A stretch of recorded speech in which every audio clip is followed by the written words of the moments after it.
sahabat gereja YouTube dan kesaksian rohani. Sebelum memulai video ini, saudara tolong bantu klik tombol subscribe ya, dan klik tombol loncengnya, agar ketika video baru muncul akan terupdate. Dukung channel ini untuk 1 juta subscribe dan terus memuliakan nama Tuhan Yesus di media sosial, khususnya YouTube. Terima kasih, Tuhan Yesus memberkati.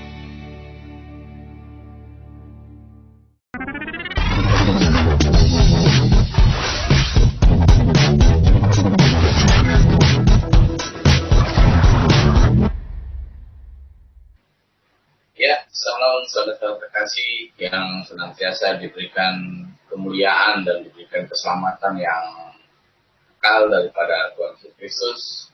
Bersyukurlah pada malam hari ini jikalau kita masih hidup di dalam dunia ini, kita masih diberikan iman dan diberikan keselamatan dari Tuhan Yesus dan kita hidup dalam iman kepada Tuhan Yesus Kristus. Maka dari itu kita harus mempertahankan, kita harus terus kita jangan pernah goyah, jangan pernah kita terombang-ambing ataupun kita terlena oleh bisikan-bisikan iblis ataupun bisikan-bisikan si jahat yang ingin menjatuhkan kita kembali kepada kesesatan yang sudah jelas-jelas sekarang Tuhan tuh membuka semua tabir-tabirnya gitu. Karena apa? Karena Tuhan sebentar lagi akan segera datang gitu untuk membereskan semua-semua yang terjadi di dunia ini. Ya, puji Tuhan, malam hari ini saya masih diberikan kesempatan dan masih diberikan kesehatan, kekuatan, walaupun kemarin saya agak sedikit ada insiden, gitu. Tapi puji Tuhan, Tuhan masih memberikan saya kepercayaan untuk saya terus memberitakan kebenaran, sehingga saya masih diberikan oleh Tuhan Yesus atas kehidupan, kesehatan, dan kekuatan daripada Tuhan Yesus. Ya, sebelumnya saya ingin menyampaikan mungkin malam hari ini adalah kesaksian terakhir saya di tahun 2021. Ya, mungkin saya akan tampil lagi di media sosial sekitar ya tahun 2022 karena kita rencana awal bulan Agustus kita akan menjalankan amanat agung, yaitu kita akan pergi dan mencari jiwa untuk dijadikan murid sehingga banyak murid yang kita bina, banyak murid jiwa-jiwa baru yang kita selamatkan di dalam nama Tuhan Yesus, sehingga pemberitaan Injil semakin luar biasa di bumi Indonesia ini. Kita ada beberapa tim dan kita rencana awal Agustus kita akan mulai dari tanah Papua, dari Indonesia Timur. Kita akan terus sampai di Aceh. Mudah-mudahan Tuhan selalu memberikan kami dan tim, saya dan tim kekuatan dan keselamatan dalam kita terus memberitakan kebenaran Injil ini. Ya, pada malam hari ini sesuai tema, saya akan membuka masalah tentang antikris, saudara-saudara terkasih. Kenapa kita akan berbicara tentang antikris? Gitu? Karena antikris memang sudah ada di dunia ini dan memang antikris itu sudah ada di dunia ini, dan bahkan lebih luar biasanya lagi, antikris itu ada bersama dengan kita, di sekitar kita, di sekeliling kita, maupun di lingkungan ataupun ruang kerja ataupun ruang tempat tinggal. Antikris itu ada di sekitar kita, saudara kasih. Makanya saya ingin membagikan pada malam hari ini kita saling menguatkan dalam Tuhan, agar apa? Agar kita tidak tersesat gitu. Agar kita tidak meninggalkan kasih karunia Tuhan Yesus gitu. Agar kita tidak meninggalkan keselamatan yang sudah diberikan kepada kita dari Tuhan Yesus gitu. Karena apa? Karena Tuhan Yesus memang sudah memilih kita untuk menjadi umat-umat yang diselamatkan atau menjadi murid yang diselamatkan, saudara kasih. Nah, pada malam hari ini saya akan membuka siapa sih sebenarnya antikristus itu yang sebenarnya gitu. Karena yang saya tahu, yang saya baca dan saya pelajari dalam Wahyu 13 ayat 18 dikatakan bahwasanya baiklah bijaksana menghitung bilangan-bilangan tersebut gitu. Karena bilangan tersebut adalah bilangan seorang manusia, saudara terkasih. Bukan bilangan seekor binatang ataupun bukan bilangan sebuah alat atau sebuah alat elektronik ataupun apapun itu. Ternyata Alkitab menerangkan bahwasanya bilangan itu adalah bilangan seorang manusia dan bilangan itu adalah 666 gitu. Nah, malam hari ini saya akan mengajak kita, kita akan berhitung, kita akan meminta hikmat Tuhan pada malam hari ini. Kita meminta hikmat Tuhan turun pada kita pada malam hari ini supaya kita tahu gitu. Kita tahu siapa sih orang yang dimaksud 6.000 orang yang dimaksud dengan 666 ini gitu. Terkasih. Supaya apa? Supaya kita bisa terus tegar, supaya kita bisa terus berjalan di dalam alur Alkitab, yaitu menuju surga Firdaus, yaitu adalah kerajaan Bapa di surga. Amin. Ya, sebelumnya saya ingin mengajak, sebelum kita berhitung, saya ingin mengundang lagi nih Bapak Pendeta Leo. Halo Bapak Pendeta Leo. Ya. Ya. Kalau boleh tahu yang saat ini menyaksikan sudah berapa Pak? Dapat 1 juta. Yang gitu. menyaksikan ini 38. Iya. Ya, untuk yang menyaksikan di channel ini pada kesempatan saat ini, saya ingin sebelum saya membahas lebih lanjut lagi, saya ingin kita semua yang menyaksikan pada malam hari ini, mohon sediakan buku atau kertas yang kosong dan ballpoint gitu, karena nanti saya akan mengajak saudara-saudara terkasih untuk kita berhitung gitu, supaya kita tahu gitu, karena Tuhan kita bijaksana dan kita meminta hikmat Tuhan untuk menghitung bilangan-bilangan tersebut, saudara terkasih. Nah, sebelumnya saya ingin membagikan pengalaman saya waktu saya masih di seberang, saudara terkasih. Dulu, ketika saya masih menjalankan suatu pendidikan agama di sebuah pondok pesantren di daerah Pamijahan, Tasikmalaya, Kabupaten Tasikmalaya, di situ saya pondok pesantren di Pondok As-Salafiyah gitu, Al-Karomah, nama pondok pesantrennya Al-Karomah gitu. Dan puji Tuhan, saat ini pondok pesantren itu masih ada dan masih berdiri. Dan luar biasa sekali saudara-saudara, yang saya sangat mengapresiasi kepada kiai saya pada waktu itu gitu. Saya dengan tim itu ada 6 orang waktu itu, kita sedang melakukan penginjilan ke daerah Cipatujah pada waktu itu. Dan ketika itu saya mengajak tim untuk kita main ke daerah Pamijahan, yaitu tempat pesantren saya pada waktu itu. Dan puji Tuhan, ketika saya bertemu dengan kiai saya sudah tahu saya menjadi seorang Kristen gitu. Tetapi kiai saya malah menyediakan tempat untuk saya dan tim gitu.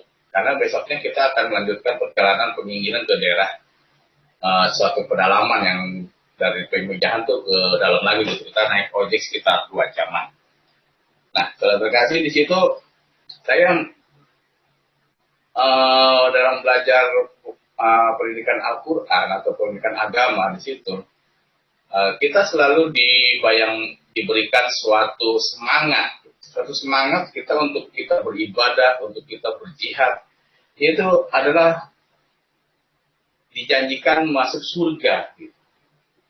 Dan di dalam surga itu kita disediakan bidadari, saudara terkasih. Itu yang waktu itu yang bikin saya semangat sekali untuk belajar agama itu, untuk sholat itu, beribadah itu, yaitu wah, nanti kalau saya masuk surga ini pasti dapat bidadari. Gak apa-apa dah sekarang bini gue, ibaratnya kalau secara kasar gitu, gak apa-apa lah bini gue sekarang wajahnya kayak gini lah. Yang penting ntar gue ibadah, sholat 5 waktu, rajin, ya pasti dapat bidadari yang cantik gitu. Sekarang saya ingin mengajak saudara terkasih untuk kita, bagaimana sih gambaran seorang bidadari menurut versi agama saya terdahulu begitu. Kita buka ayat pemanasan dulu nih, Bapak Pendeta. Kita buka ayat pemanasan dulu. Kita buka Quran 35 ayat 37. Quran 35. Sebentar. 35 yang fatir ya? Ya. 35 yang fatir itu ya apa? 35. Quran surat 78 ayat 31 dan 33. Quran surat 78. 78. Iya, iya.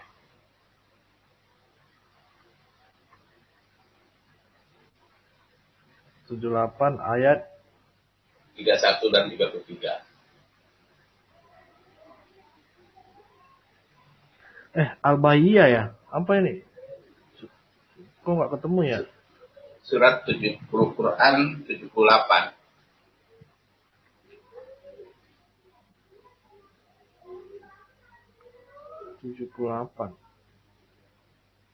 Apa namanya? Surat ya? 78. Quran surat 78.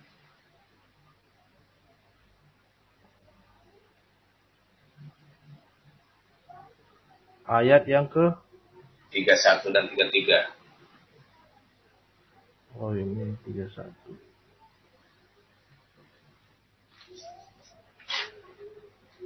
Sungguh orang yang bertakwa mendapat kemenangan ya, benar nggak?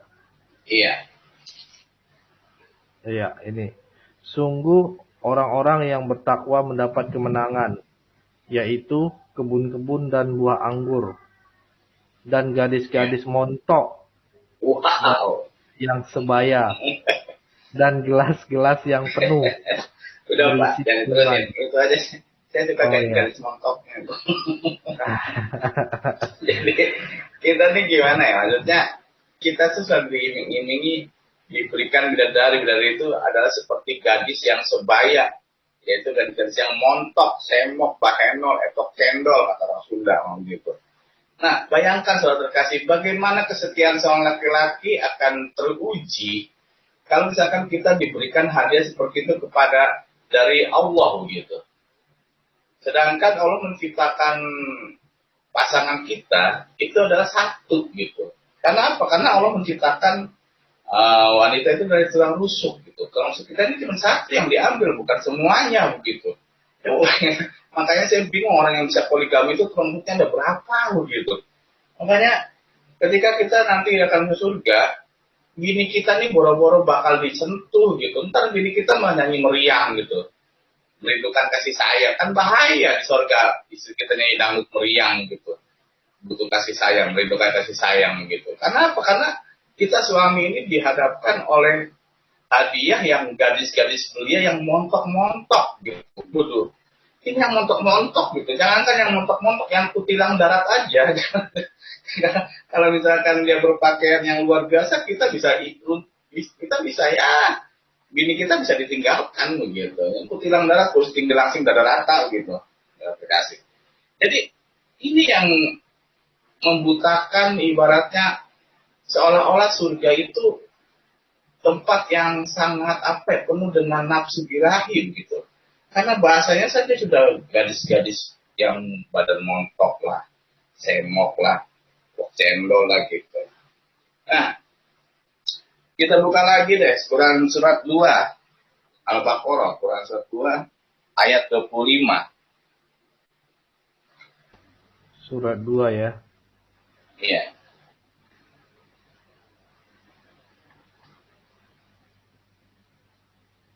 Surat 2. Ayat 25. 25.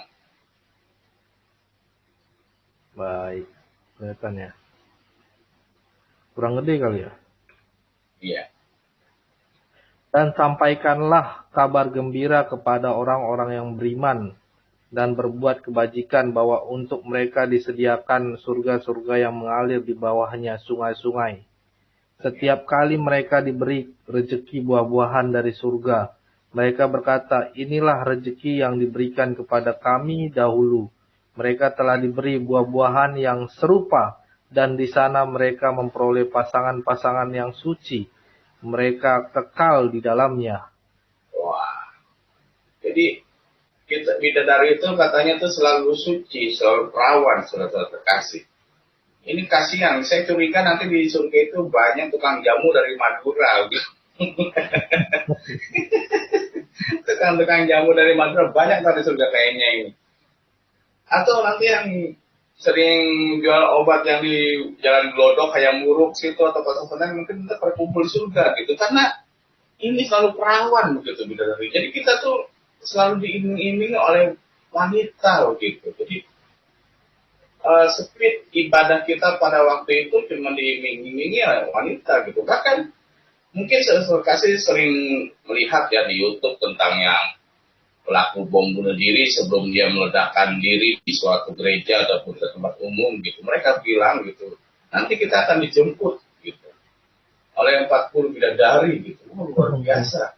Satu aja saya kelabakan, apalagi 40 coy. Aduh, jadi inilah gitu. Ini satu speed ibadah saya dahulu, agama saya dahulu tuh selalu diiming-iming oleh wanita gitu. Padahal kita harus menjaga pasangan kita yang kita mulai dari nol ya, seperti istri kita. Kita harus menjaga perasaan mereka. Bayangkan kalau misalkan ini kita tuh diibaratkan lelaki yang sangat egois gitu. Jadi ntar tuh perempuan tuh masih neraka gitu. Karena di hadis dikatakan hampir 70% isi neraka itu adalah wanita begitu.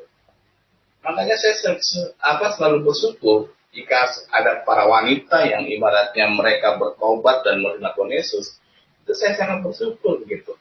Dan saya curiga jangankan 70% ya saudara terkasih, mungkin 100% ya mereka akan masuk ke neraka begitu. Kenapa? Karena mereka waktu itu tujuannya seperti bom bunuh diri, pelaku bom bunuh diri itu dia tujuannya adalah memusnahkan orang-orang kafir gitu. Nah, padahal mereka nggak tahu siapa sih orang kafir sebenarnya, gitu.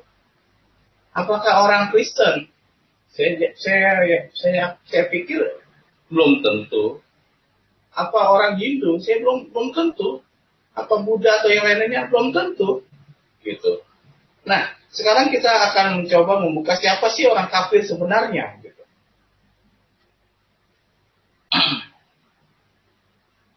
Ya.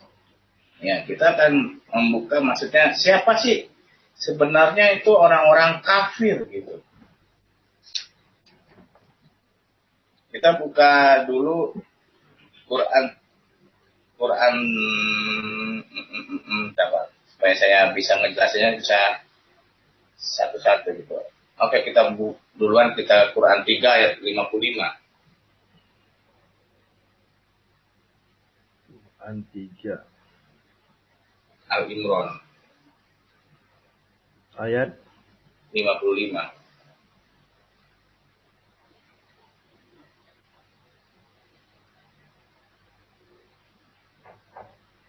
Ingatlah ketika Allah berfirman, "Wahai Isa, aku mengambilmu dan mengangkatmu kepadaku serta menyucikanmu dari orang-orang kafir, orang-orang yang kafir, dan menjadikan orang-orang yang mengikutimu di atas orang-orang yang kafir hingga hari kiamat.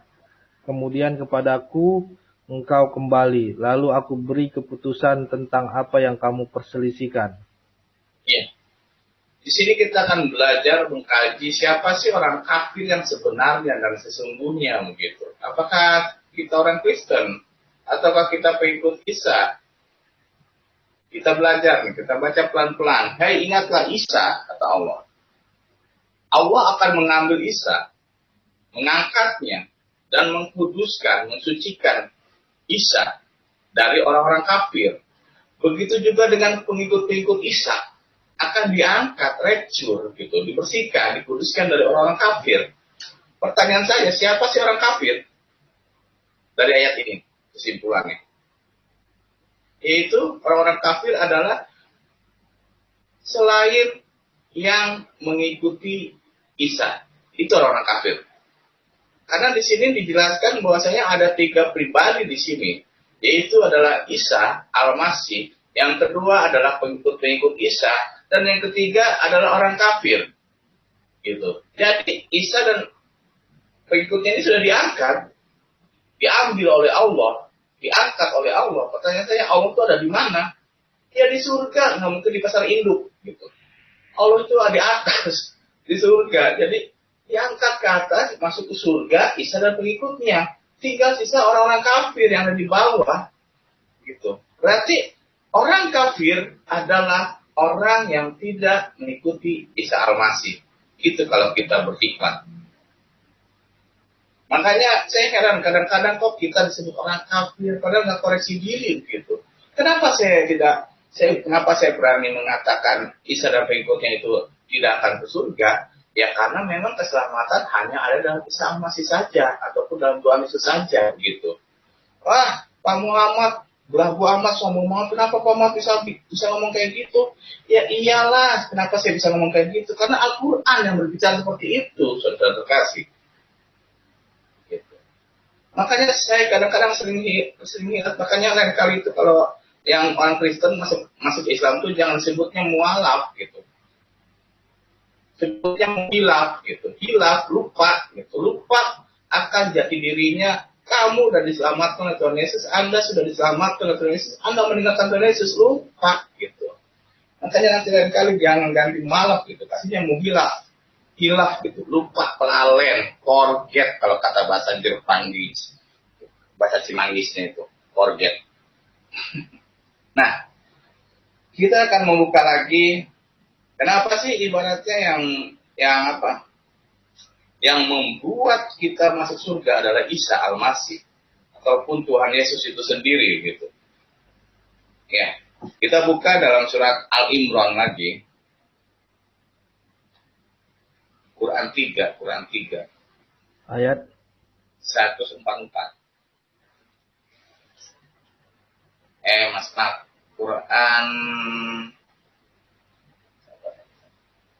Quran 3:45-nya.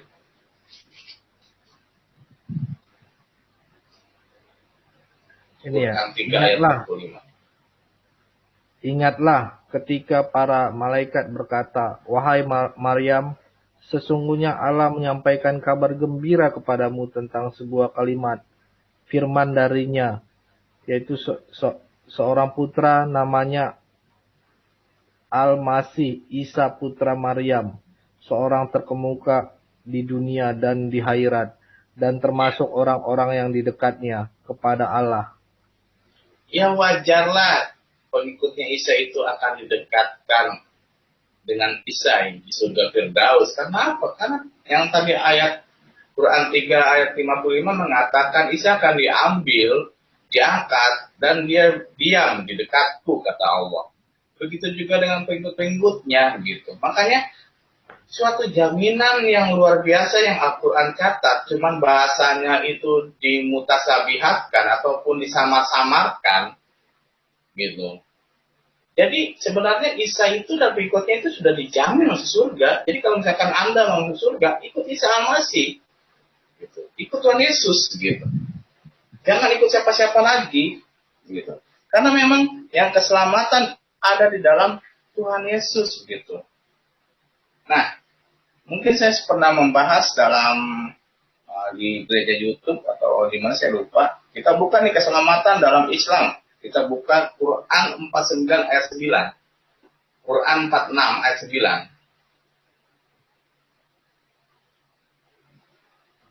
9. Quran 46 ayat 9. Sebelumnya Pak, saya sampai jam berapa ini? Bebas. Kita Ya, soalnya saya kosong. saya bikin konsepnya sampai jam 5 pagi soalnya saya bikin konsepnya nih. Janganlah, Pak. Oh, jangan. Enggak, saya bikin konsepnya ini durasinya tuh sampai jam 5 pagi masalahnya. Oh. Agak dirincikan aja lah, Pak. Rincikannya ya wabil taufiq wal hidayah. Wassalamualaikum. Ya, Quran 46 ayat 9. Quran 46 ayat 9. Iya. Katakanlah Muhammad ini ya. Iya. Bentar ya, Pak. Katakanlah Muhammad, aku bukanlah rasul yang pertama di antara rasul-rasul, dan aku tidak tahu apa yang akan diperbuat terhadapku dan terhadapmu. Aku hanyalah mengikuti apa yang diwahyukan kepadaku, dan aku hanyalah pemberi peringatan yang menjelaskan. Muhammad tidak tahu nasibnya itu nanti bagaimana, apakah surga ataupun neraka. Jadi Allah nyuruh Muhammad hemat, bilang aku bukanlah rasul yang pertama di antara para rasul-rasul gitu. Dan aku juga tidak tahu apa yang akan Allah lakukan terhadapku. Karena apa? Karena katanya Muhammad itu cuma hanya penyampai wahyu saja gitu.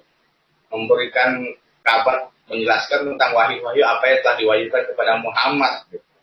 Jadi seolah-olah Muhammad ini nanti itu akan lepas tangan gitu. Ketika umatnya bilang, Muhammad, katanya kalau misalkan ikut engkau, aku bakal surga. Terus Muhammad bilang, ya nggak tahu, orang aku aja disuruh bilang sama Allah di ayat 46 ayat 9 aja aku disuruh sama Allah suruh bilang, kamu tuh cuma nyampein aja, Mat, gitu. Setelah itu ya setelah aku mau ngapain juga terserah saya, gitu kata Allah. Jadi Muhammad aja nggak tahu nasibnya itu bakal ke surga ataupun ke neraka. Berbeda dengan Isa Al-Masih gitu. Isa Al-Masih jelas-jelas Allah mengatakan, Isa aku akan mengambilmu, Isa aku akan mengangkatmu, Isa aku akan mengkuduskanmu, dan begitu juga dengan pengikut-pengikutmu, aku juga akan mengangkatnya dan tinggal di dekatku gitu. Jadi surga tempatnya Allah itu. Nah, makanya saya kadang-kadang suka bingung gitu. Ada mu'alaf yang tiba-tiba kaget-kaget, jadi ustadz karbitan. Tahu nggak ustadz karbitan? Kayak mangga gitu, mangga manis karbitan gitu. Jadi dikarbit waktu masih muda, dikarbit pateng. Luarnya kuning, rasanya asam, gitu. Itu karbitan. Jadi karbitan itu gimana ya? Saya kadang-kadang heran kok. Saya aja yang kiai saya yang di pesantren itu yang pesantren. Dia itu belajar agama Islam dari kecil sampai kakek-kakek, gitu. Tapi dia nggak pernah sombong pengen dipanggil ustadz, dan dia tidak pernah menjelek-jelekan agama lain, gitu. Nah kaget ada mu'alaf, sok suci, sok bener, padahal mah dablek. Gitu. Nah, sekarang kita akan buka. Ya, bagaimana sih kita mengenal Isa yang sesungguhnya gitu. Kalau kita pengen mengenal Isa yang sesungguhnya dalam Al-Quran, saudara kasih, bapak saya yang masih ada di seberang sana gitu. Kita buka Quran 3 ayat 61. Quran 3 ayat 61.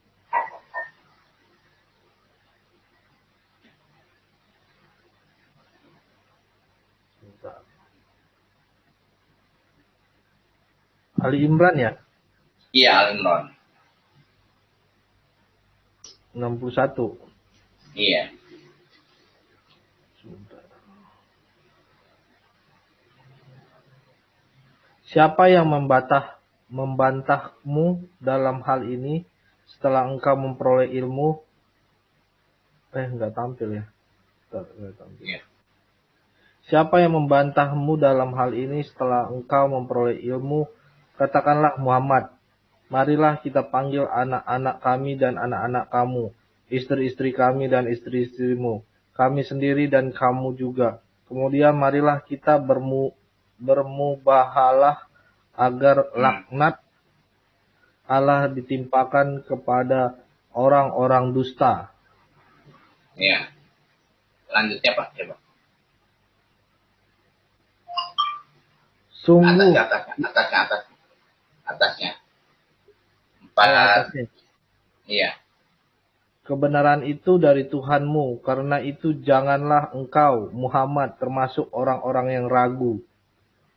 Iya. Jadi di sini nih, kalau kita ingin mendapatkan kebenaran, kita harus berilmu. Tetapi yang saya nggak terima, ini Muhammad nih kayak maksain banget, itu namanya harus pakai tanda kurung gitu. Kayaknya maksain supaya nyempil gitu. Iya, maksudnya terlalu maksain banget gitu, maksain banget supaya seolah-olah padahal ini ayat ini mengacu kepada kebenaran dalam Isa Al-Masih begitu. Jadi kalau kita harus paham istri kita gitu. Tetapi di sini tiba-tiba Depak ini menyematkan nih tanda kurung Muhammad, seolah-olah maksain gitu Muhammad. Seolah-olah pengen diakui begitu, padahal jelas-jelas Allah mengatakan sendiri Muhammad aja nggak tahu nasibnya itu bagaimana nanti begitu.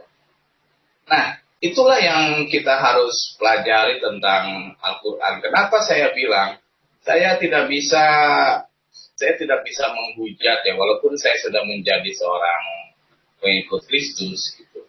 Saya tidak pernah menghujat sampai mati-matian atau sampai benci sekali seperti ustaz-ustaz mu'alaf yang karabitan tuh. Gitu. Kenapa? Karena Al-Quran itu mempunyai histori yang luar biasa dalam perubahan iman saya gitu. Saya mungkin pada waktu itu tidak akan pernah mengenal keselamatan ada dalam Tuhan Yesus kalau saya tidak membaca Al-Quran. Saya mungkin tidak bisa menjadi pengikut Kristus sampai detik ini kalau misalkan saya tidak mengkaji apa yang ada dalam Al-Quran. Gitu. Justru saya mendapatkan keselamatan yang abadi, yang harus saya pertahankan sampai saya menutup mata, sampai nafas saya berakhir. Itu historinya itu, sejarahnya itu dari Al-Quran. Gitu. Jadi saya nggak bisa menghujat, saya tidak bisa menjelek-jelekan. Cuman saya akan membongkar gitu. Apakah betul Al-Quran ini adalah firman real dari Allah, dari Tuhan? Apakah real dari Muhammad CS? Gitu. Nah, sekarang kita akan belajar Alkitab. Kalau belajar Al-Quran mulu, kita panas otaknya gitu. Jadi kalau kita belajar Al-Quran ini panas ya, karena kita harus memang mempunyai ilmu yang luar biasa gitu. Ibaratnya kita harus mempunyai ilmu kanuragan kalau kata pendekar-pendekar. Ya, kita akan buka. Kita akan masuk ke topik kita, yaitu siapa sih antikris yang sebenarnya begitu. Kita buka ayat pembukaan dulu tentang antikris 2 Yohanes 1 ayat 7.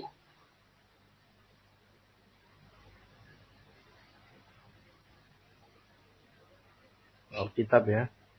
Ya, kita Pak. Jangan keren mulu, panas kita ntar. Benar. Ya, lama kesambet kita.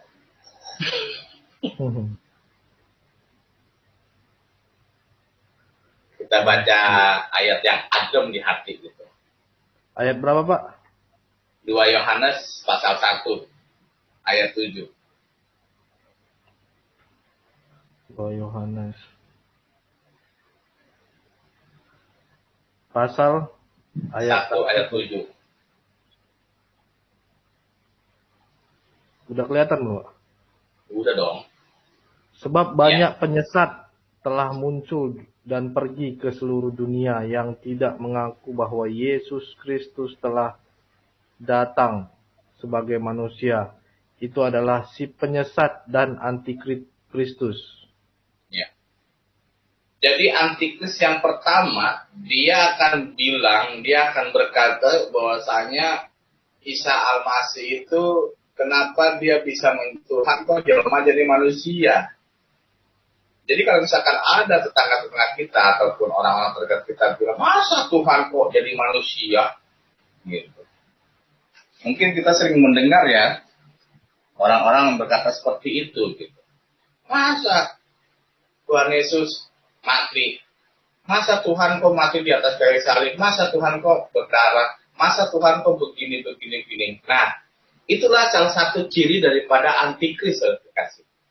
Ini ucapan ini bisa keluar dari orang yang satu iman dengan kita maupun orang yang di luar satu iman dengan kita. Gitu. Makanya kita harus camkan dalam hati kita bahwasanya antikris pertama adalah orang yang tidak pernah mengaku bahwasanya Tuhan Yesus menjadi seorang manusia. Gitu. Nah, kenapa Tuhan Yesus harus menjadi seorang manusia? Gitu. Ya karena Tuhan Yesus Bapa di surga ingin menyelamatkan manusia. Ya, paham nggak? Kenapa Allah ingin menyelamatkan manusia? Karena begitu besarnya kasih Allah akan dunia ini, maka Dia mengorbankan anaknya yang tunggal, gitu, yaitu Tuhan Yesus, gitu. Jadi Tuhan Yesus turun ini menjelma menjadi manusia untuk menyelamatkan manusia, saudara kasih. Kenapa Tuhan harus menjadi manusia? Ya kalau Tuhan turun ke bumi dengan wujud Tuhan, di kiamat, jangankan wujudnya ya saudara terkasih, jangankan wujudnya. Ketika Musa diperlihatkan api kemuliaannya saja, ini baru api kemuliaannya loh. Itu sudah banyak yang buta matanya, sudah banyak yang mati. Itu baru api kemuliaan. Apalagi wujud sosok pribadi Tuhan itu sendiri turun ke bumi. Waduh, saya nggak bisa ngebayangin deh. Ini kiamat. Gitu saudara kasih. Kiamat. Nah, Kenapa Tuhan harus menjelma manusia? Ya karena Tuhan ingin menyelamatkan manusia. Coba saudara kasih sekarang begini ya, perumpamaannya. Kalau Anda ingin menyelamatkan seekor singa, maka harus Anda menjadi singa. Coba kalau Anda ingin menyelamatkan singa, Anda jadi manusia. Itu Anda yang nggak selamat. Singanya selamat, Anda yang nggak selamat. Gitu. Ya sama seperti itulah. Gitu. Kalau kita ingin menyelamatkan singa, ya kita harus menjadi singa. Gitu. Kalau kita harus ingin menyelamatkan semut, ya kita harus menjadi semut. Gitu. Nah, berhubung Bapa di surga ingin menyelamatkan manusia, ya makanya Dia mengutus firman-Nya, kalimatnya gitu, untuk turun ke bumi menjadi manusia untuk menyelamatkan manusia. Coba kalau misalkan Anda menyelamatkan seekor macan tapi Anda berwujud seperti manusia, macannya selamat, Andanya innalillahi wa inna ilaihi raji'un. Gitu. Ganti nama jadi almarhum. Begitu. Itu perumpamaan yang dikasih. Kalau kita ingin menyelamatkan sesuatu, ya kita menjadi sesuatu gitu. Jadi jangan kita memaksakan diri untuk jadi apa yang ingin kita jadikan gitu. Makanya saya kadang-kadang gimana ya, dalam Al-Quran ada dikatakan bahwasanya penciptaan Isa sama seperti Adam gitu. Nah, ini yang kadang-kadang saya bingung ya. Kok kenapa penciptaan Isa itu sama dengan penciptaan Adam? Gitu. Kita coba buka Quran 5 ayat 73 lagi.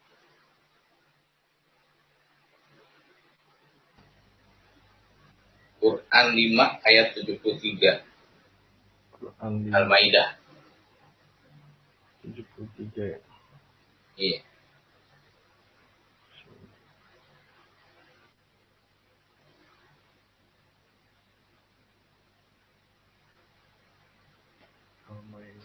Oke. Sungguh telah kafir orang-orang yang mengatakan bahwa Allah adalah salah satu dari yang tiga, padahal tidak ada Tuhan yang berhak disembah selain Tuhan yang Esa. Jika mereka tidak berhenti dari apa yang mereka katakan, pasti orang-orang yang kafir di antara mereka akan ditimpa azab yang pedih. Ya. Coba ulangi Pak kalimat yang pertamanya Pak. Sungguh telah kafir orang-orang yang mengatakan bahwa Allah adalah salah satu dari yang tiga, padahal tidak ada Tuhan yang berhak disembah selain Tuhan yang Esa. Jika mereka tidak berhenti dari apa yang mereka katakan, pasti orang-orang yang kafir di antara mereka akan ditimpa azab yang pedih. Jadi di Al-Quran dikatakan, sungguh ya, telah kafir orang yang mengatakan bahwasanya Allah itu adalah dari salah satu tiga. Ini saya bingung nih ngupasnya nih. Karena saya selama jadi orang Kristen, saya selama jadi pengikut Kristus, gitu, saya tidak pernah bilang bahwasanya Allahnya orang Kristen itu ada tiga. Atau Bapak Leo punya pengalaman bilang Allahnya orang Kristen ada tiga, Pak? Bapak Leo? Ya. Bapak pernah bilang Allahnya Kristen itu tiga, gitu? Enggak. Enggak pernah. Arti daripada Trinitas itu bukan pribadi, saudara, tetapi bukan oknum ataupun bukan wujud, tetapi ada kepribadian. Kepribadian tiga dalam satu. Jadi yang bilang Allahnya orang Kristen itu adalah kafir. Nah, siapa yang sering bilang Allahnya orang Kristen ada tiga? Ya mereka, coy. Saya sebagai orang pengikut Kristus nggak pernah bilang kita harus mengimani Allah, tiga Allah. Dalam Kristen nggak pernah saya berkhotbah seperti itu.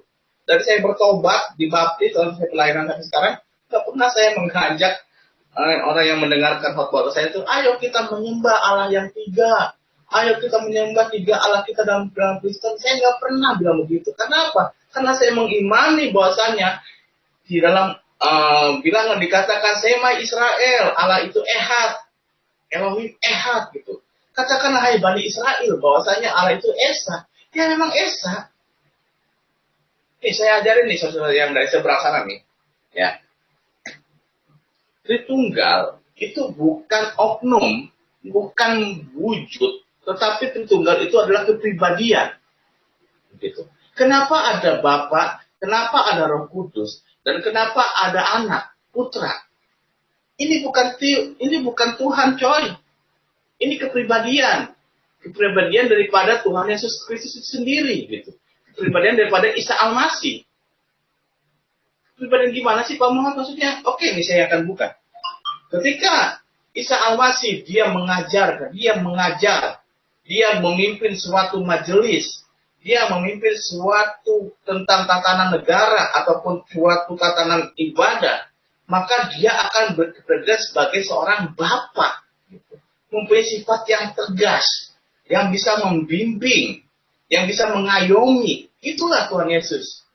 Nah, ketika Tuhan Yesus dia menyampaikan kebenaran, menyampaikan pengajaran, maka kepribadian Tuhan Yesus itu adalah kepribadian Roh Kudus yang berada dengan lemah lembut, menyampaikan ajaran, menyampaikan kebenaran, gitu. Nah, ketika Tuhan Yesus disakiti, ataupun ketika Tuhan Yesus dihina atau apa, Tuhan Yesus akan berkepribadian menjadi seperti seorang putra, anak. Nah, pertanyaan saya, yang namanya anak-anak, walaupun mereka berantem sama temennya, nggak seperti kita orang tua. Orang tua tuh kalau berantem tuh sampai mati tuh diingat gitu. Wah, langsung bukannya diingat. Tapi kalau anak-anak, lihat kepribadian anak-anak, dia berantem sama temennya. Oke, marahan, ntar 5 menit baikan lagi gitu. Itu anak-anak gitu. Kenapa? Karena Tuhan Yesus tidak ada punya rasa dendam. Begitu juga dengan kepribadian anak-anak. Jadi anak-anak itu tidak pernah punya rasa dendam kepada orang yang pernah menyakiti dia gitu. Nah, jadi saya tegaskan kepada saudara saya yang masih di seberang sana, ingat, jangan sampai Anda yang kafir, karena Anda sering bilang Allahnya orang Kristen 3. Kami, orang Kristen, tidak pernah menyebut Allah kita itu ada 3. Gitu. Jadi kalau misalkan Anda orang dari seberang sana yang masih Anda yang bilang bahwasanya Allahnya orang Kristen ada 3, berarti Anda yang kafir. Wah, Pak Muhammad benar-benar ngomong kayak gitu. Bukan saya yang ngomong, Al-Quran yang ngomong. Gitu. Saya orang Kristen tidak pernah bilang Allah saya itu 3. Enggak. Karena Allah mengajarkan baptislah ia dalam nama Bapa, Putra, dan Roh Kudus. Gitu. Maksudnya, Bapa, Putra, dan Roh Kudus maksudnya apa? Gitu. Ya Bapa itu ibaratnya kasih dia suatu keriduan, berkat gitu. Makanya Bapa itu ibaratnya selalu ayomi dia. Sesuai dibaptis, ayomin. Gitu. Lalu yang kedua, didik dia supaya tidak punya rasa dendam kepada orang yang pernah menyakiti dia. Supaya apa? Supaya ketika dia bertumbuh dalam Tuhan Yesus, tidak ada duri yang masih ada dalam hati mereka. Gitu. Tanamkan rasa cinta kasih. Makanya dan Tuhan itu luar biasa soal kasih. Kasihilah musuhmu. Kalau ditampar pipi kanan, berikanlah pipi kiri. Gitu. Luar biasa. Beda dengan ajaran saya dahulu. Gitu. Perangilah mereka dimanapun mereka bertemu dengan mereka. Bunuhlah mereka, perangilah mereka, bunuhlah mereka. Aduh, saya ini lama-lama menjadi, dulu untung saya ibaratnya, saya bersyukur lah Tuhan Yesus memilih saya untuk menjadi pengikutnya. Saya bersyukur, saya berterima kasih kepada Tuhan Yesus sudah memilih saya menjadi murid. Jadi, jangan sampai Anda mengatakan Tuhan Allah itu adalah salah satu dari 3. Saya selama jadi orang Kristen nggak pernah bilang Allah saya ada 3. Allah saya 1. Siapa? Ya Tuhan Yesus. Kok ada Bapa? Ya ketika Tuhan Yesus dia mengayomi para murid-muridnya, mengayomi umatnya, dia itu mengayomi, memberkati semua manusia gitu. Ya Tuhan Yesus berpribadian menjadi Bapa. Kok ada anak? Ya ketika Tuhan Yesus dia disakiti, pengikut Tuhan Yesus dihina, dicaci, jangan sampai kita pengikut Tuhan Yesus itu menjadi sifat yang pendendam gitu. Jangan sampai. Makanya Tuhan Yesus mengajarkan seperti anak-anak. Makanya datanglah, biarkanlah mereka datang kepadaku. Jadi Yesus menggendong anak-anak. Karena Tuhan Yesus mengajarkan kita untuk seperti anak-anak. Nggak punya dendam gitu. Beda dengan kita orang tua, kalau kita berantem sedikit sama tetangga gitu, wah itu diingat terus gitu. Tapi anak-anak enggak seperti itu. Lalu kenapa ada Roh Kudus? Ya Roh Kudus ketika Tuhan Yesus memberikan kewahyuan, ketika Tuhan Yesus mengurapi para hamba-hamba Tuhan yang sedang berkhotbah di atas mimbar gitu. Ya Tuhan Yesus bekerja menjadi seperti Roh Kudus gitu. Nah, berarti yang sering mengatakan Tuhannya orang ketiga itu adalah kafir. Jadi siapa orang kafir? Ya koreksi di sini aja lah gitu. Ntar kalau misalkan saya ngomong, ntar saya di ini lagi kan saya kan serba salah gitu. Saya ngomong tegas, ntar dibilangnya penistaan. Saya ngomong nggak tegas, tapi nggak pada mikir-mikir gitu. Nah begitu saudara kasih. Nah, jadi kita kembali lagi ke poin tadi yang tentang antikris. Bahwasanya penyesat-penyesat itu sudah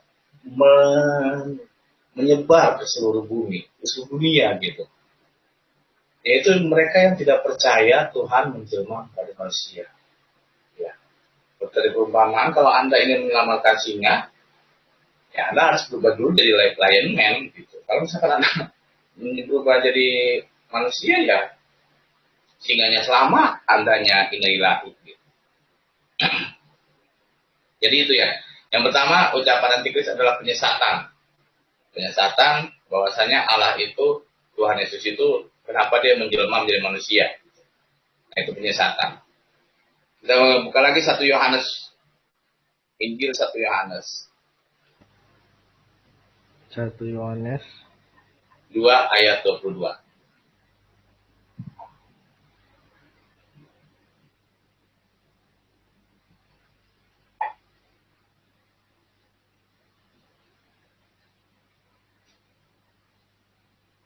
Yohanes 2 ayat 22.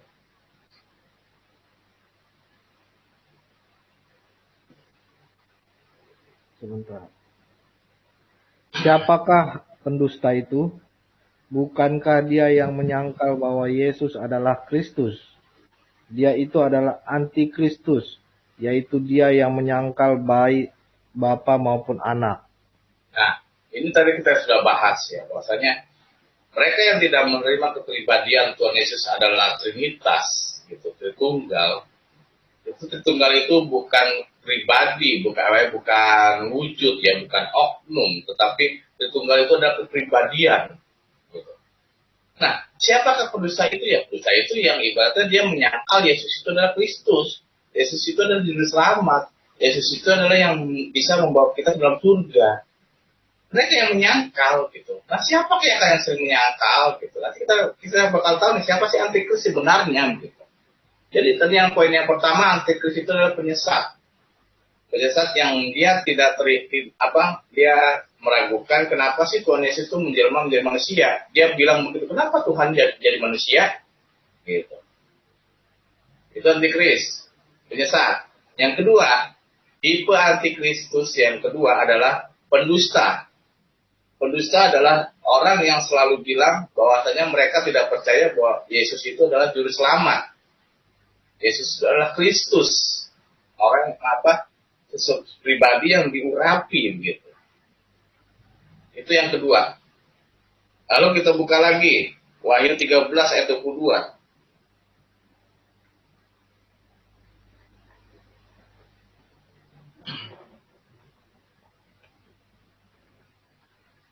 Wahyu 13 ayat 32. 22. 13 ayat 22.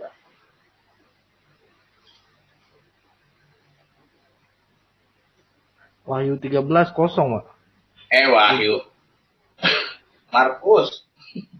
Markus ya. Aduh, emosi saya. Markus Markus 13 ayat 22. ayat 22. ini baru ada. Iya. Malu saya kalau emosi itu terlalu. Sebab Mesias palsu dan nabi-nabi palsu akan muncul dan mereka akan mengadakan tanda-tanda dan mujizat-mujizat dengan maksud sekiranya mungkin menyesatkan orang-orang pilihan. Nah, jadi setelah itu ada Mesias palsu. Artikel itu akan menjelma menjadi Mesias palsu dan nabi-nabi palsu gitu. Dan muncul dan mereka akan mengadakan tanda-tanda dan mujizat dengan maksud. Gitu. Jadi mereka tuh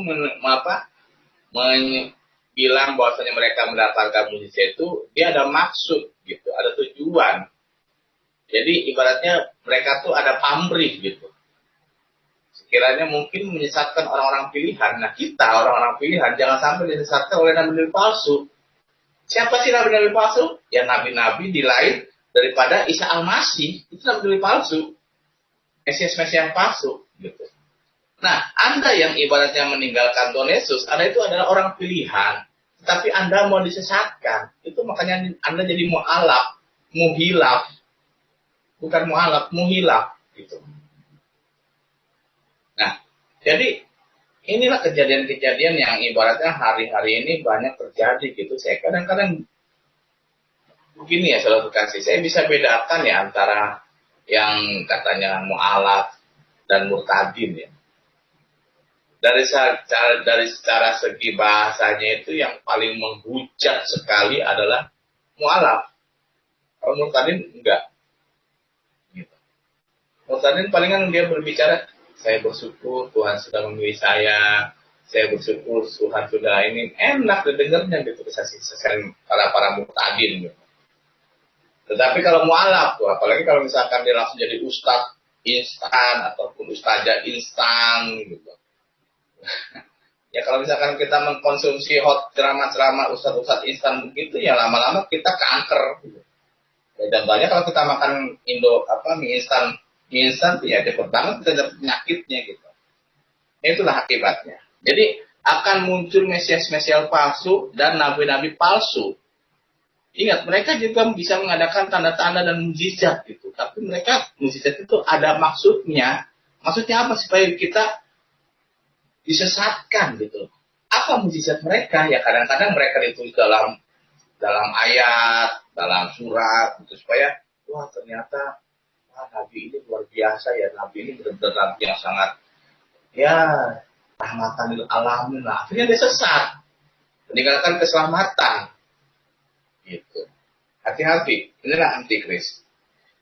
Ya, kita buka lagi 1 Yohanes 4 ayat 3.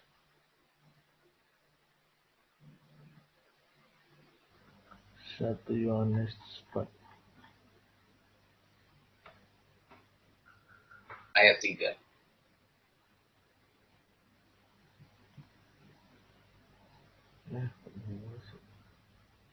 Satu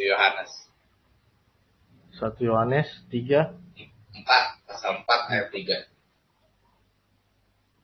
4 ayat 3. Dan setiap roh yang tidak mengaku Yesus tidak berasal dari Allah. Roh itu adalah roh antikristus dan tentang dia telah kamu dengar bahwa ia akan datang dan sekarang ia sudah ada di dalam dunia. Nah, jadi antikris yang ketiga adalah dia yang rohnya itu tidak pernah mengaku Yesus gitu. Dan bahwasanya Yesus itu tidak berasal dari Allah gitu. Jadi roh itu adalah roh antikris gitu. Jadi orang yang menolak tentang Yesus gitu, tentang keselamatan, tentang kebenaran, tentang Yesus, itu adalah roh antikris saudara kasih. Jadi kita akan selalu belajar nih, siapa sih antikris sebenarnya? Karena antikris ini tugasnya itu sangat mengerikan gitu. Mengerikan apa? Mengerikan yaitu menyesatkan orang-orang pilihan. Orang-orang yang sudah dipilih oleh Tuhan untuk mendapatkan titel keselamatan. Untuk mendapatkan titel keselamatan di surga gitu. Menyesatkan gitu. Jangan sampai kita disesatkan setelah kita mendapatkan keselamatan. Nah, buat saudara kita yang masih di seberang, jangan Anda tetap ada di jangan sampai Anda masih sesat di dalam kesesatan. Ya, kita lanjut lagi, kita buka lagi 2 Korintus 11.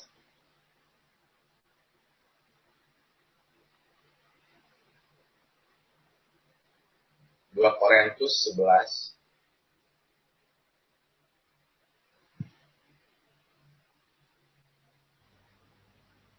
Sebentar, 2 Korintus lemak.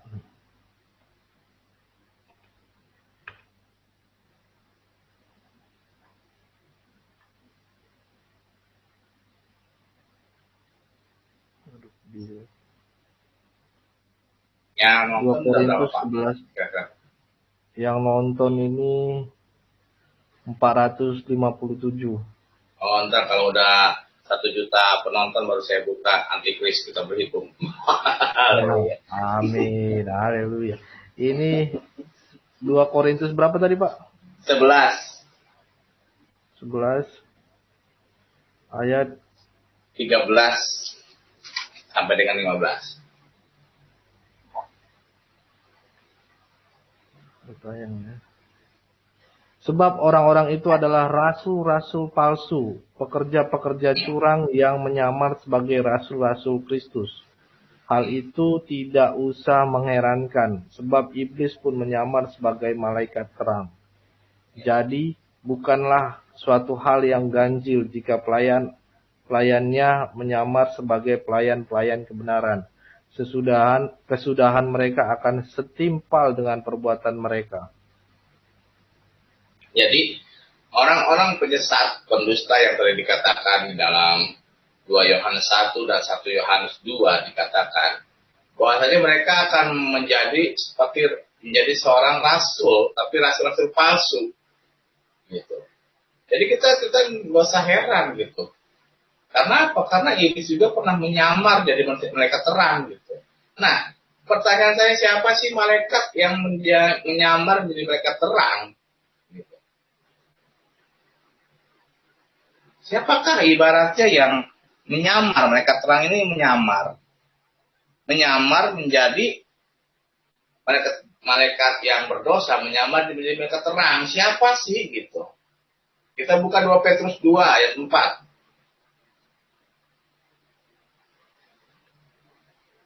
Jadi ada malaikat berdosa yang menyamar seolah dia itu malaikat terang yang menyampaikan wahyu untuk menjadi rasul-rasul palsu gitu.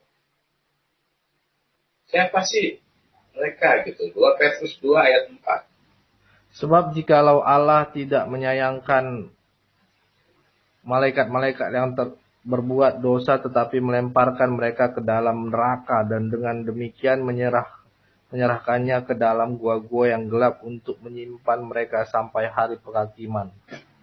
Jadi malaikat-malaikat berdosa itu disimpan oleh Bapa, oleh Tuhan Yesus, oleh Tuhan. Dia itu ada dilempar ke dalam gua-gua yang gelap. Jadi siapapun yang merasa menjadi nabi palsu, rasul palsu, dia bakal menerima wahyu di dalam goa-goa yang gelap. Dan malaikat itu adalah malaikat yang berdosa, yang menyamar menjadi malaikat terang, pakai bawa nama Jibril. Untung aja Gabriel nggak menuntut, ibaratnya pencemaran nama baik. Coba kalau misalkan Gabriel nuntut pencemaran nama baik, nama dia dipakai-pakai oleh malaikat berdosa, wah, kayaknya seru ya masuk infotainment. Gabriel nuntut pencemaran nama baik gitu. Jadi cuman beda G sama J gitu. Jadi antara Gabriel dan Jibril, bedanya kalau Gabriel ori 100% malaikat terang. Tapi kalau Jibril KW20 begitu, malaikat berdosa yang menyamar menjadi malaikat terang gitu. Makanya Jibril menyampaikan wahyunya di mana? Ya di goa gitu. Di Goa Hiro gitu. Di goa yang gelap gitu. Goa Hiro tuh gelap. Gelap kecil, sempit gitu. Itulah. Makanya kita jangan sampai kita tersesat gitu. Jangan sampai kita tersesat oleh kesesatan yang betul-betul ada di depan mata kita. Gitu. Jangan sampai kita meninggalkan keselamatan yang sudah diberikan kepada kita dari Tuhan Yesus, begitu saudara terkasih. Nah, inilah yang harus kita tanamkan dalam iman kita. Jangan sampai kita meninggalkan Tuhan Yesus gara-gara hal-hal yang ibaratnya membuat kita itu berpikir, oh ternyata iya benar. Katanya, wah benar, ternyata Isa Al-Masih itu Islam agamanya. Oh, katanya Musa Al-Masih itu Islam agamanya. Terus ada dibilang lagi Ibrahim itu Islam agamanya. Kenapa? Ya karena mereka disunat. Pertanyaan saya,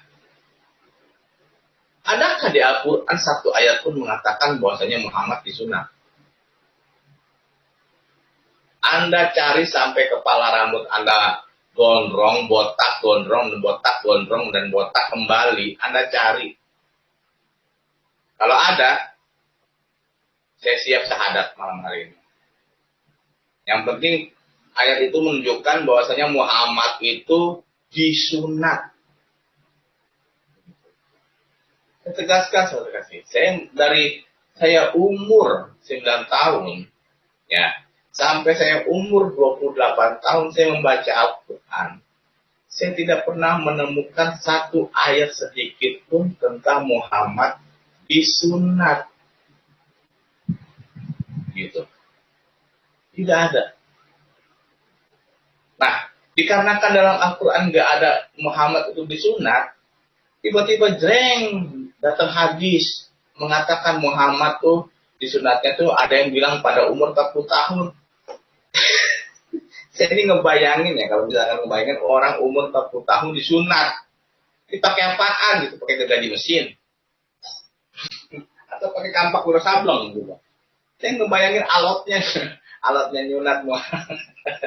Aduh, astagfirullahaladzim.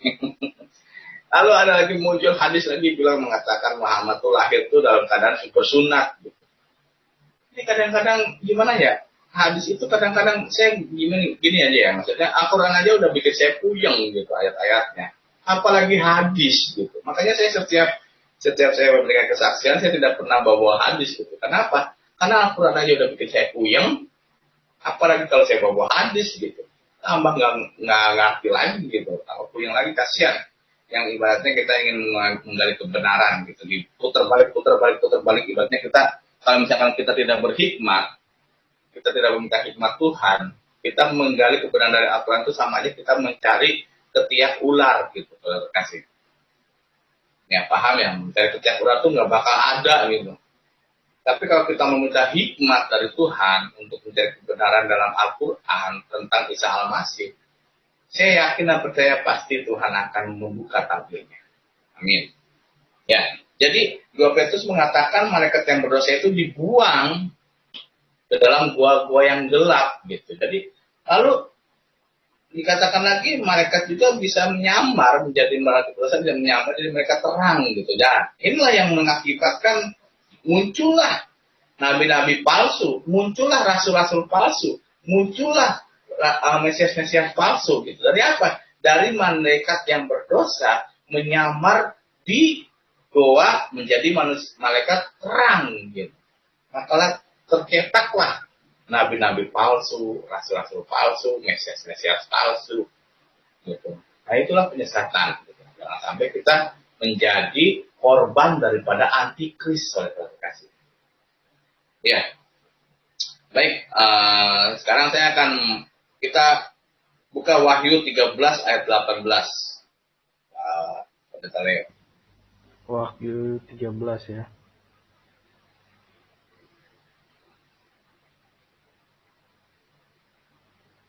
Ayat berapa tadi, Pak? Ayat 13. Ayat 18, pasal 13 ayat 18. Wahyu 13 ayat 18 ya. Yang penting di sini ialah hikmat. Barang siapa yang bijaksana, baiklah ia menghitung bilangan binatang itu. Karena bilangan itu adalah bilangan seorang manusia dan bilangannya ialah 666. Ya. Jadi Tuhan mengatakan bahwa yang terpenting, ya, yang paling penting, yang intinya adalah hikmat. Gitu. Barang siapa yang bijaksana, baiklah kita menghitung bilangan-bilangan tersebut. Gitu. Karena bilangan-bilangan tersebut itu bukan bilangan seekor binatang, bukan bilangan-bilangan sebuah alat elektronik, bukan bilangan-bilangan suatu tanda atau kode, tetapi bilangan-bilangan itu adalah bilangan seorang manusia. Baiklah kita menghitung dengan bijaksana dan berhikmat. Kita minta hikmat Tuhan untuk menghitung semuanya, supaya kita tahu nih siapa sih manusia yang bersangkutan dengan 666. Ya, baik, saya akan mengajak yang menyaksikan channel ini pada malam hari ini. Saya ingin mengajak saudara-saudara terkasih, silakan Anda mengambil satu lembar kertas atau buku yang kosong gitu, dan ballpoint. Gitu. Saya ingin mengajak yang menyaksikan pada malam hari ini untuk Anda sediakan sekarang gitu buku kosong atau kertas dan ballpoint gitu, karena kita akan menghitung bilangan-bilangan 666 ini gitu. Supaya kita tahu siapa sih manusia yang bersangkutan dengan 666 gitu. Supaya kita tidak timbul supaya kita ini semakin kuat dalam Tuhan Yesus, supaya kita tidak disesatkan oleh penyesat, supaya kita tidak terlena oleh penusta-penusta yang ingin menyesatkan kita untuk meninggalkan keselamatan. Gitu. Ya, sekali lagi saya ingin mengajak saudara terkasih untuk menyediakan kertas atau buku dan ballpoint, karena saya ingin mengajak kita menghitung bilangan 666 ini, gitu. Ya, Bapak Leo sendiri sudah ada Pak kertas dan ballpointnya? Ya, sudah. Sebentar. Ya. Kertas dan ballpointnya. Ya, kertas dan ballpoint.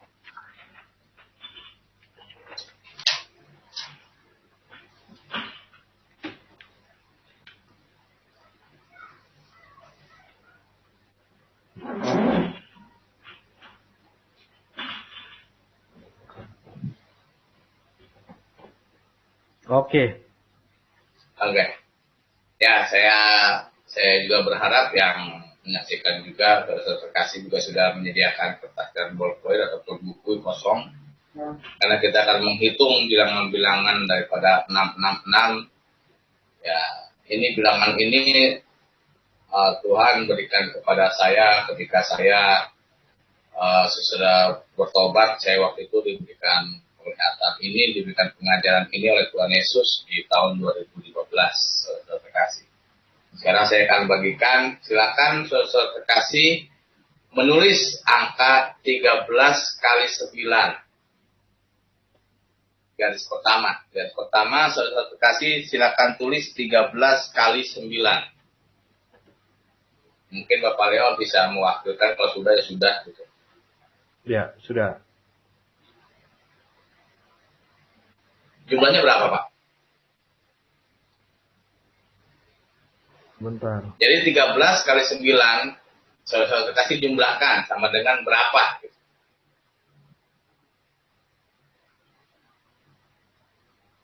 13 kali 9, garis pertama, silakan saudara kasih menulis 13 kali 9 sama dengan 117. berapa? Berapa, Pak? 117. Oke, 117 ya, saudara kasih. Jadi 13 kali 9 sama dengan 117. Oke. Sekarang garis kedua di bawahnya. 21 kali 9 sama dengan berapa? Nah, kita belajar kayak enak SD lagi nih. Sedikit memorian. Sebentar ya. Bisa nggak saya tayangin? Nggak bisa. Pakai apa sih itu? Excel ya kemarin. 189. Ya, jadi di garis kedua adalah 21 kali 9 sama dengan 189. Ya. Oke. Sekarang di garis ketiga. 8 kali 9 sama dengan berapa? Tulis ya. 8 kali 9 sama dengan, silakan saudara kasih 72. menjumlah sendiri. Kalau misalkan saya sebutin jumlahnya, nanti disangkanya Anda didogma oleh saya begitu. Iya. Ini ya. 8 kali 9 sama dengan berapa? Gitu.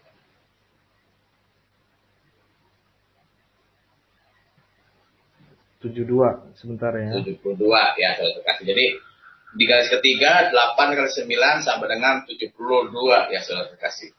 Nah, di garis yang keempat, di baris bawah ke bawahnya garis yang keempat 1 kali 9 sama dengan, ya udah pasti 9 lah. Nah, mungkin saya dogma 9. Ya. Garis kelima 13 kali 9 lagi sama dengan, hasilnya tetap sama ya dengan yang tadi 117, 117. Iya. Ya. Lalu di garis yang keenam, ya, sama 13 kali 9 juga, sama dengan hasilnya juga sama 117. Iya. Ya. Sekarang garis yang ke-7, 1 kali 9, hasilnya pasti 9 ya saudara kasih ya. Iya. Baris yang ke-7, 1 kali 9 sama dengan 9. Nah, baris yang terakhir, yang ke-8, 4 kali 9 sama dengan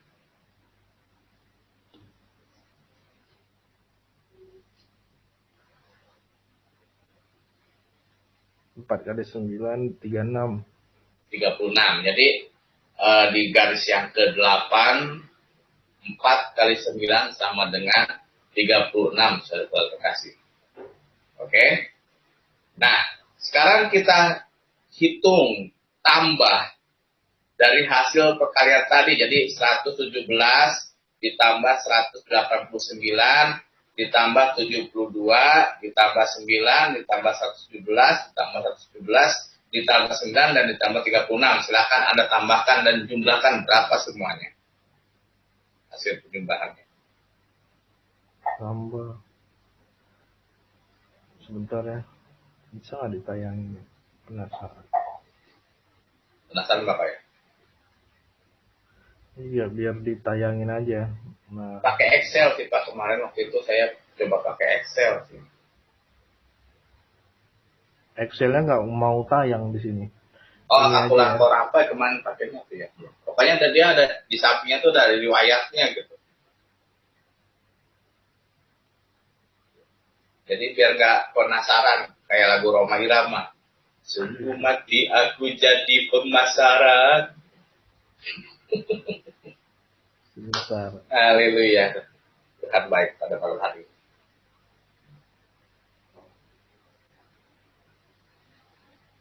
Ini ya, kita tes ya. Semuanya tadi. Oke.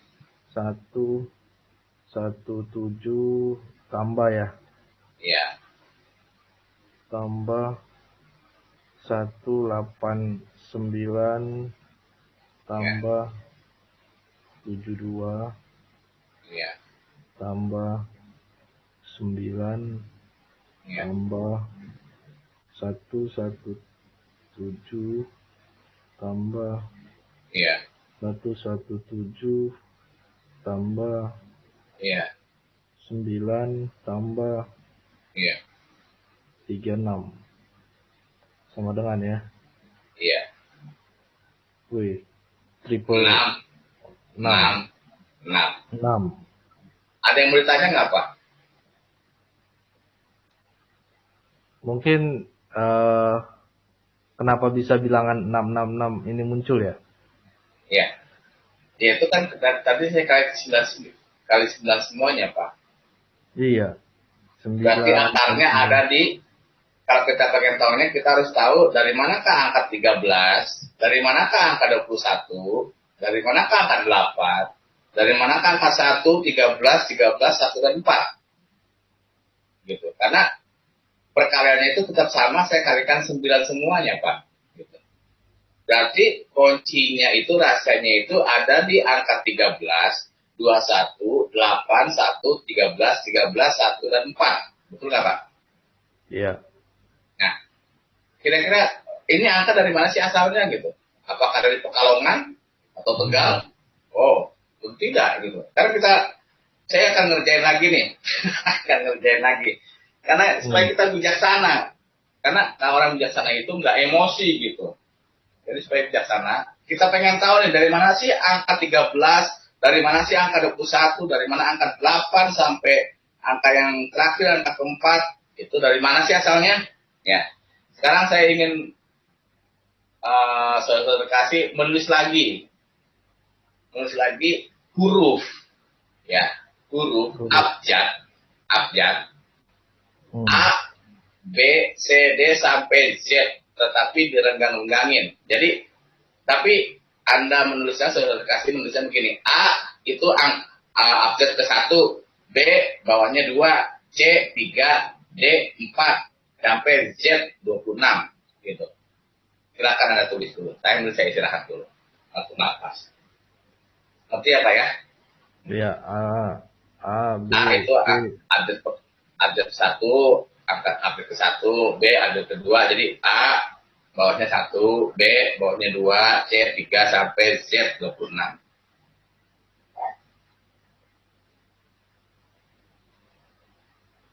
Kalau sudah kasih tahu Pak ya? Iya. Biar Pak Pendeta Leoni mewakilkan serta kasih yang mungkin di rumah juga ya penasaran atau belajar menghitung juga, karena ini ibaratnya tabir Tuhan yang Tuhan bukakan kepada kita, pada tim kita pada waktu itu di tahun 2015 gitu, sehingga kita bisa mengetahui siapakah antikris sebenarnya.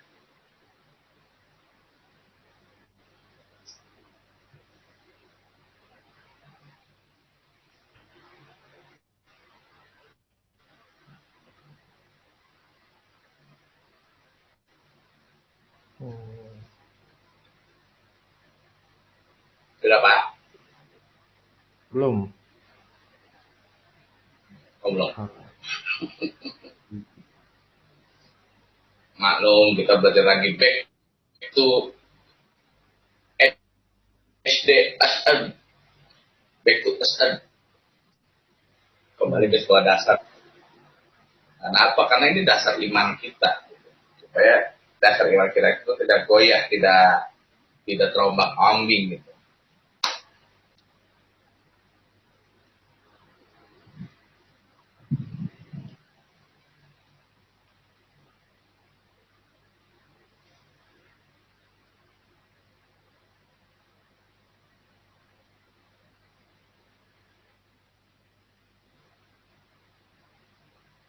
Oke, sip 26 Sudah ya. Pak? Oke. Ya, sampai Z ya 26 ya. Iya. Ya, oke. Terima kasih. Sambil saya kasih juga menulis, saya akan bagikan. Begini ya. Sekarang saya mau tanya kepada Bapak. Oh iya, kuning ya Pak? Kuning. Kuning ya? Kuning kelihatannya. Kuning. Ya. Kalau bisa pakai spidol Pak. Iya ya. Nah, oke. Sekarang saya mau tanya kepada Bapak Pendeta Leo. Angka 13 jatuh di huruf apa? Jatuh di abjad apa? Angka ketiga M. M. Oke, tulis M Pak yang gede. M. Ya. Angka 21 jatuh di angka huruf apa Pak? 21 itu U. Oke, tulis U Pak. Angka 8 jatuh di abjad berapa Pak? Abjad apa Pak? H.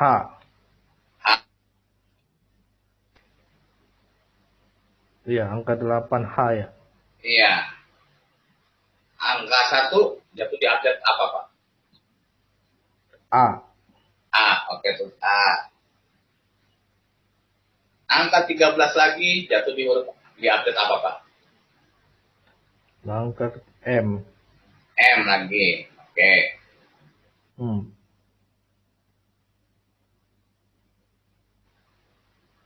Yang bawahnya Berapa? 13 lagi, yang bawahnya kan 13 lagi itu ada 13, berarti M dua-duanya ya?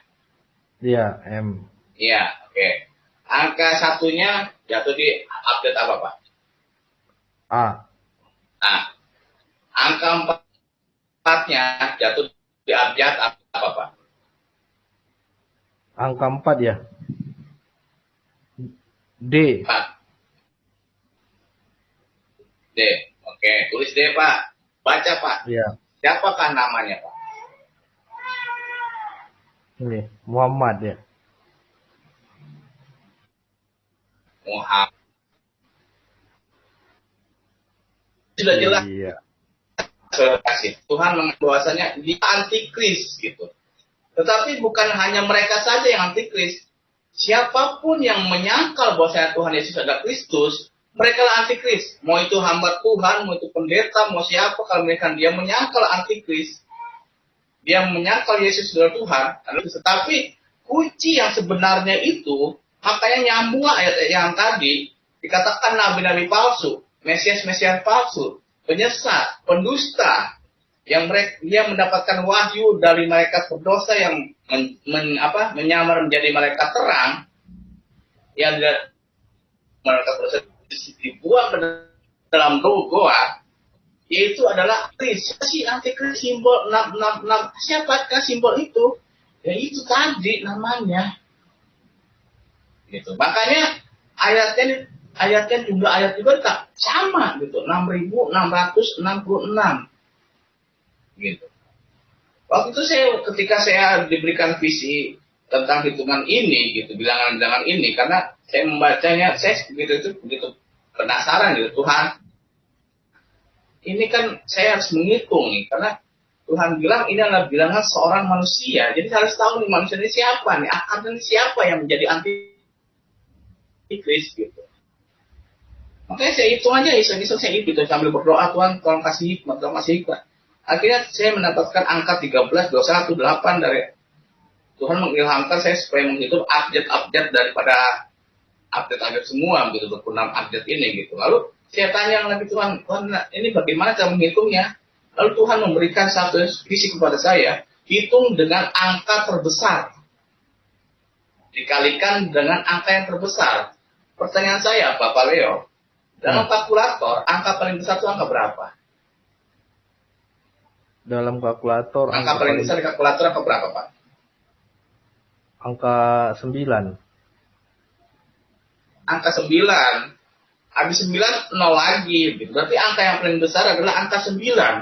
Karena kalau misalkan sudah angka 9, akan balik lagi 1 sama 0, 10, 1 0, 1 1, 1 2, 1 3. Ketika dia mencapai lagi 9, 1 9, dia balik lagi 2 0, 2 1. Jadi angka terbesar itu adalah angka 9. Ketika itu Tuhan memberikan saya visi, kalikan dengan angka terbesar. Itu doang ngomongnya, nggak ngasih tahu angka 9 yang paling gede. Jadi Tuhan harus saya mikir lagi gitu, angka 9 angka berapa gitu. Apakah 2M, 3M? Ternyata angka yang paling besarnya angka 9. Saya kalikan lagi. Jadi saya kalikan semuanya, sudah saya kalikan. Saya sudah jumlahkan semua. Lalu saya tanya lagi Tuhan, gimana lagi Tuhan? Lalu Tuhan berkata, jumlah semua hasil daripada pertanyaan tersebut. Saya jumlah semua.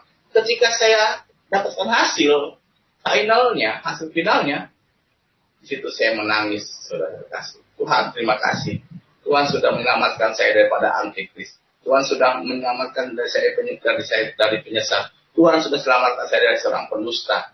Terima kasih Tuhan, terima kasih Tuhan. Saya berjanji Tuhan, saya tidak bisa memberikan yang terbaik, tetapi saya akan berjanji, saya akan tetap setia kepada Tuhan Yesus. Itu janji saya. Itu saya langsung bersujud, saya nangis pada Tuhan Yesus. Tuhan, terima kasih Tuhan, terima kasih. Ternyata baru kali ini saya menemukan suatu rahasia besar gitu dalam Wahyu 13 ayat 18 ini tentang antikris, gitu, tentang orang yang selalu minta pesan. Makanya saya, berarti nggak salah kenapa mereka selalu menghujat kita. Berarti nggak salah kenapa mereka selalu mengejek kita, menghina kita, mencegah kita membangun gereja. Kenapa? Ya karena inilah 666 akarnya saudara kasih. Jadi begitu saudara kasih. Kenapa saya bisa mendapatkan nama ini? Karena dari saya coba semua loh saudara kasih. Dari nama Adam saya coba, dari nama, kan kalau di kita di saya dahulu tuh Nabi itu ada 25. Jadi Adam, Idris, Nuh, Soleh, Ibrahim, Ishak, Yakub, Yusuf, Ayub, Su'eb, sampai Isa Masih, sampai Muhammad. Itu saya tulis semua, saya hitung semua. Gitu. Supaya apa? Supaya dapat nih angka 666 gitu. Dari Adam nggak dapat, dari Noh nggak dapat, dari Daud nggak dapat, dari Abraham nggak dapat, dari Isa apalagi dari Isa nggak dapat sama sekali. Gitu. Yang dapatnya dari yang terakhir gitu. Saya bilang, wah, luar biasa Tuhan, emang sekarang udah mau membukakan tabir gitu. Walaupun kita sebagai penginjil ini adalah suatu tantangan yang sangat besar bagi kita gitu. Kenapa? Karena kita nih tinggal di negara yang gimana ya, maksudnya disebut adil ya enggak, disebut gak adil yang adil gitu. Jadi bingung saya juga gitu. Jadi kita mau bangun gereja dicekal gitu. Jadi gimana ya? Bingung gitu. Makanya ini tugas yang berat buat kita sebagai seorang penginjil gitu, ataupun kita semua yang kita mempunyai tugas sebagai seorang penginjil gitu, untuk memberitakan kebenaran dalam Alkitab maupun dalam Al-Quran. Maka saudara kasih, saya nanti tanggal mungkin awal bulan Agustus, saya kurang tahu tanggal 1 atau tanggal 5 gitu, kita berangkat ke Papua. Tepatnya kita akan mulai di kota Jayapura nanti. Kita akan menginjili ya bukan hanya saudara-saudara saya yang masih di seberang, bukan, tetapi semua orang yang masih jauh daripada kehidupan Kristen, saudara kasih. Gitu. Kalau kita misalkan kita menginjil saudara-saudara saya yang masih di seberang, saya tidak akan menginjili mereka dengan Injil, tetapi saya akan menginjili mereka dengan Al-Quran. Kenapa? Karena kalau kita menginjili saudara kita di seberang, kalau kita langsung duduk di depan mereka, kita bawa Alkitab, wah, langsung alergi mereka.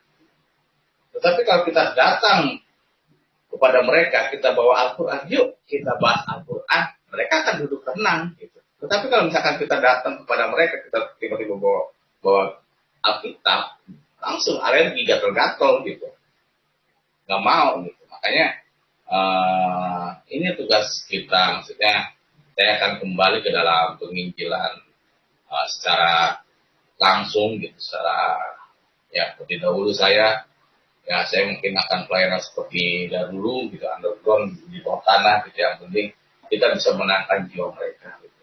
Dan ini saya memohon bantuan dukungan dari saudara kasih dan bantuan doa yang lebih penting buat kita dan tim, karena kita ya menargetkan ya tahun 2022 kita bisa selesai semua dalam menjalankan itu, dalam tugas-tugas yang Tuhan amanahkan kepada kita semua sebagai pengikut Tuhan Yesus. Makanya tugas kita sekarang adalah sebagai pengikut Kristus, tetap kuat di dalam Tuhan, tetap tegar. Anda menjadi pengikut Kristus itu bukan kesalahan besar yang Anda pilih, tetapi itu adalah anugerah yang terbesar yang harus Anda jaga, yang harus saudara terima dengan iman Anda gitu. Jangan sampai Anda meninggalkan keselamatan yang sudah jelas-jelas pasti dan benar-benar Isa itu adalah real dari Allah, gitu. Real dari Bapa di surga dan Roh Allah yang mengajar Tuhan Yesus. Gitu. Ya, kiranya hanya seperti itu saja mungkin yang saya dapat bagikan pada malam hari ini. Ya, mungkin ada pertanyaan atau apapun, intinya saya tegaskan, saya ingin sampaikan kepada Bapak Pendeta Leo, saya bukannya takut tepat atau apa, enggak, tapi saya inginnya kita saling kuat menguatkan. Sering malam hari ini saya ingin kita saling menguatkan gitu, bukan untuk ini. Tapi kalau misalkan ada yang mau debat gitu ya, tak problem kalau misalkan ini. Tapi ya saya tidak apa. Saya paling alergi sama debat-debat, karena debat-debat itu dengan apa ya, emosi gitu, dengan emosi nanti roh jahat, kuasa gelap tuh bakal berotoritas dalam perdebatan itu gitu. Dengan saya sih ya sampaikan ini, terserah mereka. Kalau misalkan ini kasih aja nomor WhatsApp saya, kalau misalkan ada netizen yang tidak puas dengan apa yang saya sampaikan, silakan ke WhatsApp saya aja gitu daripada ke media sosial gini kan. Kita harus menjaga etika juga karena yang nonton ini kan bukan hanya kalangan dewasa saja gitu. Pasti ada anak-anaknya walaupun sudah di ini gitu kan YouTube tidak bisa mendeteksi yang bikin akun ini dewasa apa anak-anak karena tidak ada verifikasi. Karena YouTube ini setiap pembuatan akun belum ada verifikasi wajah gitu. Kalau ada verifikasi wajah kan kelihatan gitu. Wah ini udah dewasa nih. Wah ini bocil gitu. Tapi nggak perlu udah gede gitu lah gitu. Verifikasi. Ya selanjutnya saya serahkan kepada Bapak Pendeta Leo. Ya, terima kasih Pak Ustadz Muhammad Ferdiansyah. Ini sangat disayangkan juga ya. Beliau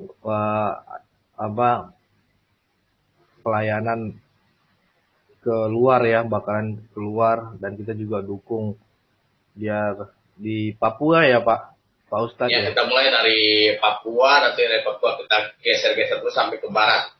Gitu. Ya, sampai Target ke kita sih barat. mudah-mudahan sampai di Aceh lah gitu. Target kita sih.